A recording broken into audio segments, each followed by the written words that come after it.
ଜଗନ୍ନାଥଙ୍କ ଦୟାରୁ ତ ଆଶା ବହୁତ କିଛି ଅଛି, ଆଗକୁ ଯିବ। ଆମେ ନାଟକ ଉପରେ ବେଶୀ ଫୋକସ୍ କରୁଛୁ।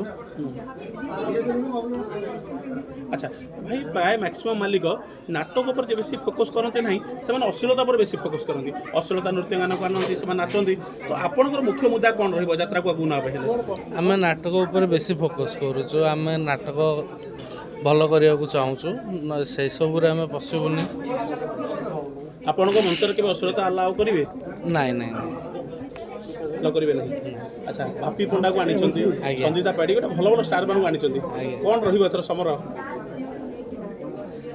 ଆଣିଛୁ, ଭଲ ନାଟକ କରିବାକୁ ଚାହୁଁଛୁ, ସେଥିପାଇଁ ସବୁ ଭଲ ଭଲ ଆର୍ଟିଷ୍ଟ ଆଣିଛୁ। ଆଚ୍ଛା, କେମିତି ମନ ଭିତରେ ଜାଗ୍ରତ ହେଲା, ହଁ ଗୋଟେ ଯାତ୍ରା ମାଲିକ ହେବି, ଗୋଟେ ଯାତ୍ରା ପାର୍ଟି କରିବି? ଆମର ଆଗରୁ ଜେଜେ କରୁଥିଲେ, ଯାତ୍ରା ପାର୍ଟି ଥିଲା, ସେବେଠୁ ଦେଖି ଆସୁଛୁ ଛୁଆବେଳୁ। ସେଇ ଟାଇମ୍ରୁ ଆପଣ ସବୁଠାରୁ ବୋଧେ କନିଷ୍ଠ, ଆପଣଙ୍କ ବୟସର ବୋଧେ କେହି ଆଜି ପର୍ଯ୍ୟନ୍ତ ଯାତ୍ରା ପ୍ରଯୋଜକ ହେଇନାହାନ୍ତି। ଆଜ୍ଞା ଆଜ୍ଞା। ଆପଣ ପାଇଁ କେତେ ଚ୍ୟାଲେଞ୍ଜ ରହିବ ଗୋଟେ କନିଷ୍ଠ ହିସାବରେ? ଚ୍ୟାଲେଞ୍ଜ ତ ବହୁତ ଅଛି, ହେଲେ ବି ଆମର ଅଛନ୍ତି ପ୍ରଯୋଜକ ଲୁଲୁକର, ତାଙ୍କୁ ନେଇକି ଆମେ ଟ୍ୟାକେଲ୍ କରିବୁ ସବୁକିଛି। ଚ୍ୟାଲେଞ୍ଜକୁ ଓଭରକମ୍ କରିପାରିବେ। ଆଜ୍ଞା କାରଣ ନୂଆ ପାର୍ଟି ଯେତେକ ହୁଏ ଭଲ ପ୍ରାଧାନ୍ୟ ବିସ୍ତାର କରି, ନାଟ୍ୟ ମଣ୍ଡପ ହେଲା ରାଣୀ ପଣ୍ଡାଙ୍କର, ସେ ଭଲ ନାଁ କମେଇଲା।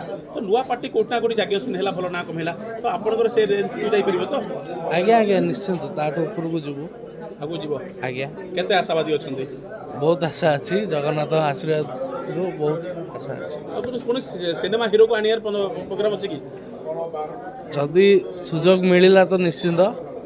କୋଉ ସିନେମା ହିରୋକୁ ଆଣିବା ପାଇଁ ଭାବିଛନ୍ତି? ଯଦି ପରବର୍ତ୍ତୀ ମୁହୂର୍ତ୍ତରେ ସୁଯୋଗ ମିଳେ, ଗୋଟେ ଅପରଚ୍ୟୁନିଟି ମିଳେ, ଭାବିବା, ଦେଖିବା, ଦେଖିକି ଆଣିବେ?